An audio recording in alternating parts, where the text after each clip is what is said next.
dans ce jeu, il faut 3 cartes pour aller dans la zone espoir. Et avec une seule, on va directement dans la zone risque. Pour quelle raison? C'est facile de polluer, mais c'est difficile de réparer. Beaucoup plus facile de polluer, et donc plus globalement de détruire la planète, que de la sauver, et donc de réparer toutes les bêtises qui ont été faites. Vous savez qu'avant d'écrire, il faut réfléchir où l'eau potable est-elle stockée avant d'être envoyée dans les habitations. Ça, Toutou. Il y a un ventilateur, donc l'eau, elle passe. C'est un château, mais avec de l'eau. C'est la tour d'un château. Voilà. Flavien a besoin d'eau ici. Si l'eau elle est stockée ici. Ah, Hugo. Faut qu'elle monte, elle peut pas monter, mais elle peut descendre. Pourquoi elle peut pas monter? Parce que l'eau, elle est pas électrique. Hein. Voilà. L'eau, Hugo a tout à fait raison.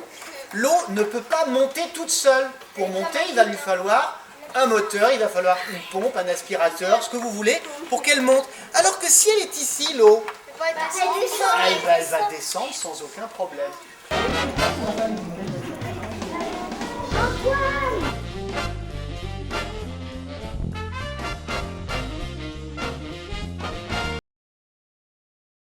Parce que les enfants là sont extrêmement motivés et je pense que de cette façon-là, ils retiennent beaucoup plus. Sur une classe de 29 élèves, j'ai eu l'impression que j'en avais 25 qui travaillaient, qui faisaient travailler leur cerveau et qui apprenaient quelque chose sur les 29. Ce qui est dans une situation classique de classe extrêmement rare. C'est très vivant, donc en fait ils ont tous envie de participer et on a l'impression qu'ils apprennent tous. Il faut une bonne connaissance du sujet pour pouvoir rebondir sur les questions des élèves. C'est un projet pluridisciplinaire, on va travailler là-dessus, c'est-à-dire qu'on va à la fois en prendre bien sûr une grande partie dans les sciences, une partie dans la géographie, et puis on va bien évidemment en prendre une partie sur le français, puisqu'on fait parler les élèves, on va les faire écrire. Donc c'est